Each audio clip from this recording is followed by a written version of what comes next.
শিক্ষকদের ওপর পুলিশের লাঠি ও লাথি। কোলাঘাটে নদী থেকে অবৈধভাবে বালি চুরি ও ওয়াকফ বিল প্রত্যাহারের দাবিতে আজ বিকেল 3টে থেকে 16 নম্বর জাতীয় সড়কে কোলাঘাটে বিক্ষোভ ও পথ অবরোধ করল কোলাঘাট ব্লক কংগ্রেসের পক্ষ থেকে। প্রায় আধ ঘন্টা ধরে পথ অবরোধ ও বিক্ষোভ করে। অবরোধের জেরে যান চলাচল বন্ধ হয়ে যায় কলকাতাগামী 16 নম্বর জাতীয় সড়ক। পরে কোলাঘাট ট্রাফিক পুলিশ এসে অবরোধকারীদের সরিয়ে যান চলাচল স্বাভাবিক করে। এদিন অবরোধে নেতৃত্ব দেন ব্লক কংগ্রেস সভাপতি সমীর হোসেন।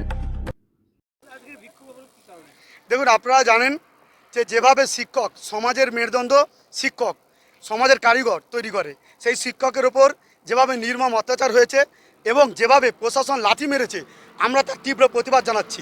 তার কারণ শিক্ষকরা হচ্ছে সমাজের মেরুদণ্ড। এই যোগ্য শিক্ষকদের তারা ফুটপাতে বসে আছে, অথচ তৃণমূলের যারা দুর্নীতি করে, যারা অর্থের বিনিময়ে চাকরি দিয়েছে, সেই সমস্ত অযোগ্য ব্যক্তিরা তারা এসিতে বসে শীতগু ঘুমাচ্ছে। আর প্রকৃত যোগ্য ব্যক্তিরা তারা রাস্তায় ফুটপাতে বসে রয়েছে, তাদের উপর মানবিক পাশবিক অত্যাচার হচ্ছে। ব্লক কংগ্রেসের পক্ষ থেকে আমরা তীব্র প্রতিবাদ জানাচ্ছি। আজকে আমরা কোলাঘাট যে পুরানো চেকপোস্ট রয়েছে তার ন্যাশনাল হাইওয়েতে আমরা অবরোধ করলাম। আমাদের দাবি যে ওয়াকফ বিল প্রত্যাহার করতে হবে, কারণ মমতা ব্যানার্জি উনি এর আগে বলেছিলেন সিএ লাগু হতে দেবো না, কিন্তু অলরেডি সিএ লাগু হয়ে গেছে।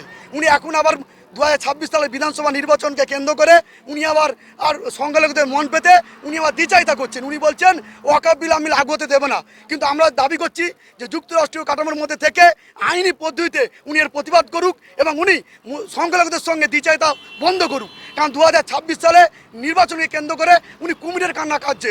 আমরা তার তীব্র প্রতিবাদ জানাচ্ছি। ব্লক কংগ্রেসের পক্ষ থেকে আমরা দাবি জানাচ্ছি ওয়াকফ বিল প্রত্যাহার করতে হবে এবং কোলাঘাটে যেভাবে বিপদগ্রস্ত নদীর মাঝে যেভাবে অবৈধ বালি তোলা হচ্ছে, আমরা সেই বালি তোলা বন্ধ করতে দাবি জানাচ্ছি এবং দুর্নীতিগ্রস্ত আধিকারিকদের বিরুদ্ধে এফআইআর করে তদন্ত দাবি জানাচ্ছি। কারণ প্রতিদিন রাতের অন্ধকারে lakh lakh cubic per day 100 গাড়ি করে এখান থেকে বালি চুরি হচ্ছে। তাই কোলাঘাট ব্লক কংগ্রেসের পক্ষ থেকে আমাদের দাবি যে অবিলম্বে এই বালি চুরি বন্ধ করা হোক এবং এই সমস্ত আধিকারিক এবং এই সমস্ত দুর্নীতিবাজদের বিরুদ্ধে এফআইআর করা হোক এবং ওয়াকফ বিল প্রত্যাহার করা হোক।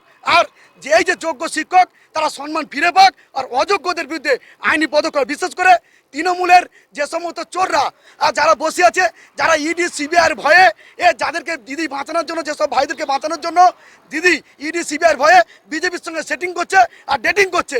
আর 2026 নির্বাচনে কেন্দ্র করে সংলাদে কুমিরের কান্না কাটছে। আমরা কোলাঘাট ব্লক কংগ্রেসের পক্ষ থেকে আমরা তীব্র ধিক্কার জানাচ্ছি এবং এই প্রশাসনকে ক্ষমা চাওয়ার দাবি জানাচ্ছি। কারণ শিক্ষক হচ্ছে সমাজের মেরুদণ্ড, এরা সমাজের কারিগর, এদেরকে সম্মান জানানো আমাদের সকলের দায়িত্ব।